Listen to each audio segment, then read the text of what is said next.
En el nombre del Padre, del Hijo y del Espíritu Santo. Amén. Lectura del Santo Evangelio según San Lucas. En aquel tiempo, los discípulos, por su parte, contaron lo que les había pasado en el camino y cómo le habían conocido en la fracción del pan. Estaban hablando de estas cosas cuando Él se presentó en medio de ellos y les dijo: paz con vosotros. Sobresaltados y asustados creían ver un espíritu, pero Él les dijo: ¿por qué os turbáis? ¿Y por qué se suscitan dudas en vuestro corazón? Mirad mis manos y mis pies, soy yo mismo, palpadme, ved que un espíritu no tiene carne y huesos, como veis que yo tengo. Y diciendo esto, les mostró las manos y los pies. Como ellos no acabasen de creerlo a causa de la alegría y estuviesen asombrados, les dijo: ¿tenéis aquí algo de comer? Ellos le ofrecieron parte de un pez asado. Lo tomó y comió delante de ellos. Después les dijo: estas son aquellas palabras mías que os hablé cuando todavía estaba con vosotros. Es necesario que se cumpla todo lo que está escrito en la ley de Moisés, en los profetas y en los salmos acerca de mí. Y entonces abrió sus inteligencias para que comprendieran las Escrituras, y les dijo: así está escrito, que el Cristo padecería y resucitaría de entre los muertos al tercer día. Y se predicaba en su nombre la conversión para el perdón de los pecados a todas las naciones, empezando desde Jerusalén. Vosotros sois testigos de estas cosas. Palabra del Señor. Gloria a ti, Señor Jesús. Nos encontramos nuevamente con otro relato, un testimonio más que nos ofrece el evangelista San Lucas de las apariciones que el Señor tuvo a sus discípulos, a sus apóstoles. Después del encuentro que tienen con Jesús vivo y resucitado, los discípulos de Maús, y sin quedar ya la más mínima duda en el corazón, en la vida y en los sentidos de estos hombres, ahora ellos van a comunicarlo a los demás discípulos. Van a contar aquel hecho extraordinario que han contemplado, que han experimentado desde la fe, porque recordemos que el Señor les abre el entendimiento, les abre la vista, y a través de un hecho, una capacidad sobrenatural, llega el gran acto profundo de fe en la resurrección del Señor de parte de estos hombres. Ahora son ellos quienes van y comunican, pero mientras lo están contando, el Señor se presenta en medio de ellos para darles la paz, para retornarles la paz que han perdido, para retornarles la tranquilidad, el consuelo en el corazón que habían perdido a causa de la pasión, de la muerte del Señor, a causa de todo el sufrimiento atroz que le había tocado vivir al Señor, y ahora el Señor quiere darles la alegría de la paz en el corazón. Hoy, cuando se busca con tanto empeño y esfuerzo la paz, cuando se hacen tantas maniobras de tipo humano, político, cultural, social, para alcanzar la paz, Jesús resucitado viene a regalarnos el don de la paz. Y aunque dichos esfuerzos son laudables y muchos de ellos honestos para alcanzar la paz, nunca el esfuerzo humano, la capacidad humana va a traer la verdadera paz que necesita nuestro corazón, la verdadera paz que se necesita en nuestras familias, la verdadera paz que se necesita en nuestras naciones, la verdadera paz que se necesita en el mundo entero, la paz que hoy está necesitando la Iglesia. Porque la paz brota precisamente del corazón de Jesús vivo y resucitado. Es uno de los frutos extraordinarios de la resurrección del Señor. la paz que Él da en el corazón. Y es una paz mucho más grande que la que da el mundo. Mi paz os dejo, mi paz os doy, dirá el Señor, pero yo no les doy la paz como se las da el mundo. Porque la paz que trae el mundo, la paz que brota de los esfuerzos humanos, de los diálogos, de las concertaciones, es una paz que se esfuma muy fácilmente, es una paz que resulta siendo débil, es una paz frágil, es una paz que solamente dura algún tiempo, pero no es capaz de perdurar en el tiempo. La paz que da el Señor, esa paz sobrenatural que brota de la resurrección, es una paz que siempre permanece. Y es sobrenatural y es extraordinaria porque esa paz que da Cristo vivo y resucitado es una paz que permanece aún en medio de los sufrimientos. Es una paz que permanece aún en medio de las pruebas. Es una paz que permanece aún en medio incluso de las luchas, de la batalla interior y de la batalla exterior.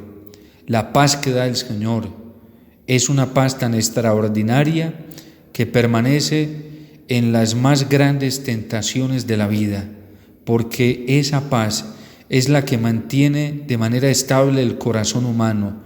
Esa paz es la que mantiene de manera estable y profunda y bien fundamentados los grupos sociales. Es la paz de Cristo, la paz que todo el mundo envidia y que toda la humanidad quiere y que toda la humanidad está buscando hoy. Pero esa paz solo se alcanza buscándola en el Señor, buscándola en Cristo. Esa paz solamente la vamos a lograr cuando nosotros, los seres humanos, aprendamos que el único artífice de la paz, la fuente de la paz, es Cristo vivo y resucitado. Por eso se aparece el Señor retornándole la paz a sus discípulos, dándoles la paz. Y esta paz, como un fruto extraordinario del Espíritu Santo y de la resurrección del Señor, es la paz que los va a mantener siempre fuertes, tranquilos, serenos, dando testimonio, aún en medio de las tribulaciones, las persecuciones que ellos van a vivir, incluso hasta la gran prueba de entregar la vida por el Señor. La paz con vosotros. Dice también el Evangelio que ellos estaban creyendo ver un espíritu. Es que el acontecimiento de la resurrección sobrepasa la lógica racional, sobrepasa todos los cálculos humanos, sobrepasa la capacidad humana que ellos tienen de comprender los hechos reales que están viendo, porque son hechos reales, concretos, no son imaginaciones como algunos creen o quieren catalogar la resurrección del Señor. Es un hecho tan real que ellos se sobresaltan y hasta se asustan y creen ver un espíritu. Pero fíjense lo que nos resalta el evangelista San Lucas. El Señor les dice: ¿por qué se turban? ¿Por qué se suscitan dudas en su corazón? Miren mis manos y mis pies. Soy yo mismo. Palpadme y ved que un espíritu no tiene carne y huesos, como veis que yo tengo.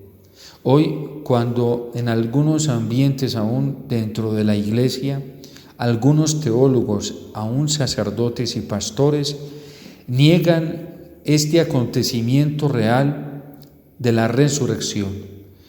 Y ante la incapacidad que muchos de ellos sienten porque nunca han tenido la experiencia de un encuentro con Jesús vivo y resucitado, entonces asimismo predican la imposibilidad de tocar y palpar a Cristo. La incredulidad que muchos de ellos viven en el corazón por una falta de experiencia real y auténtica con el Señor, también los lleva en sus reflexiones, en sus predicaciones, en sus difusiones, en sus promociones del Evangelio, a negar el acontecimiento completo de la resurrección. ¿Y por qué digo completo? Porque a pesar de ser una experiencia de fe, A pesar de ser una experiencia espiritual, también es un hecho real. Miren mis manos y mis pies. Soy yo mismo, palpadme y ved que un espíritu no tiene carne y huesos, como veis que yo tengo. Las apariciones del Señor a los discípulos fueron en un cuerpo real, en un cuerpo que se podía palpar, tocar. Y esto nos da pie sobre todo para creer lo que la Iglesia ha creído en estos más de 2000 años, creer en la presencia real de Jesús en la Eucaristía, vivo, creer en Cristo que tiene cuerpo, que tiene huesos, que tiene sangre, que tiene alma, que tiene corazón. En la Eucaristía nosotros podemos encontrarnos con esa gran realidad, con tener esa experiencia profunda con Jesucristo vivo y resucitado. Es verdad que para la Eucaristía, o más bien para experimentar para experimentar este acontecimiento de la resurrección en la Eucaristía, tenemos que tener un espíritu de fe para poder encontrarnos con el Señor. La fe es importante y por eso el Señor los cuestiona y les dice que por qué sienten dudas. Les muestra las manos, les muestra los pies. Y aunque el Señor les muestra las manos y los pies, ellos no acaban de creerlo a causa de la alegría, porque estaban asombrados. Sin embargo, el Señor les da una nueva demostración. ¿Tienen aquí algo para comer? Ellos le ofrecen un pez asado. Lo tomó y comió delante de ellos. Qué bello esto, qué hermoso, qué esperanzador para nosotros los cristianos católicos en un tiempo como en el que vivimos. Qué motivación tan grande nos da este testimonio del Evangelio para que nuestra confianza se incremente, para que nuestra confianza se nutra, para que nuestra confianza se alimente más. Es que el Señor es real y el contacto que nosotros tenemos con Él en la Eucaristía es real. Es una persona real, concreta, simplemente que es una persona divina, una persona revestida de poder, de toda la sobrenaturalidad divina. Ese es Cristo resucitado, el Cristo que se le aparece a los apóstoles. Después el Señor les dice: estas son aquellas palabras mías que os hablé todavía cuando estaba con vosotros. Es necesario que se cumpla todo lo que está escrito en la ley de Moisés, en los profetas y en los salmos acerca de mí. Qué recomendación del Señor.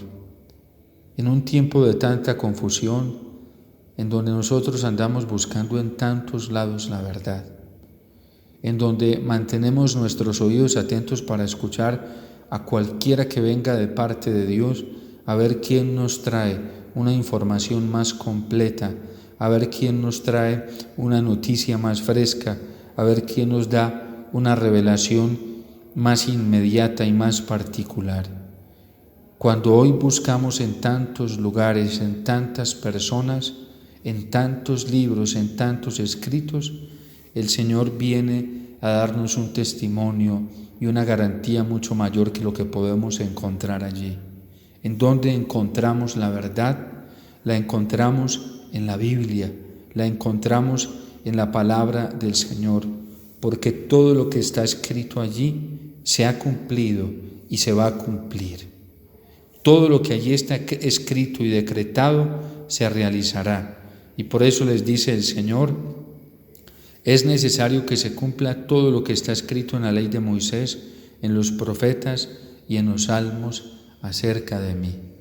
A veces nos asustamos porque decimos que el Señor tiene que purificar a la humanidad. Nos sorprendemos porque se afirma de que el Señor tiene que purificar a su iglesia y que tiene que purificarnos a nosotros los cristianos.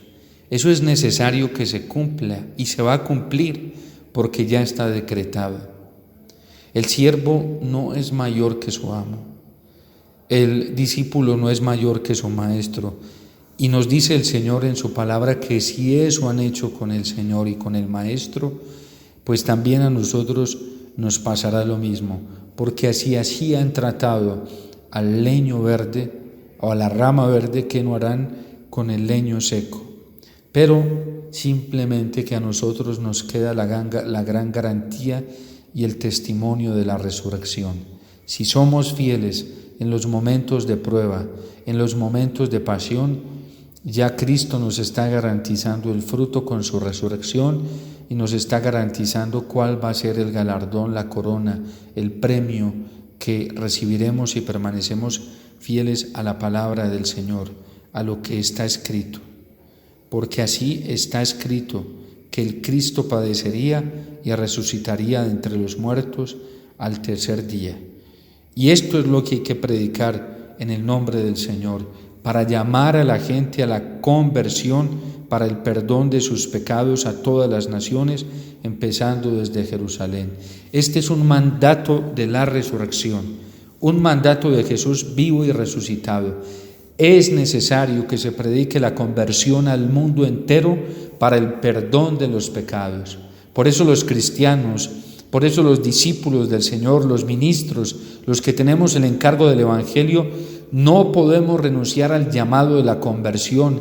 La Iglesia no puede renunciar a una predicación explícita de la conversión para el perdón de los pecados. Hemos escuchado al apóstol San Pedro todos estos días. El primer anuncio es un llamado profundo a la conversión. Y ahora que curan al paralítico en la Puerta Hermosa, aprovechan este testimonio de la resurrección de Cristo vivo y resucitado que cura a este paralítico para hacer un llamado fuerte a la conversión, al arrepentimiento y a pedir perdón por los pecados. Y por eso muchos se convirtieron, muchos se acercaron. Hoy, cuando pareciese que fuese un error o que fuese un delito predicar la conversión, llamar a la conversión, como si dentro de la iglesia muchos de nosotros fuéramos inmaculados y no necesitáramos cambio, cuando hoy más que nunca los sacerdotes, los pastores, los consagrados y muchos bautizados estamos necesitando este llamado a la conversión, porque necesitamos cambiar y porque tenemos que convertirnos.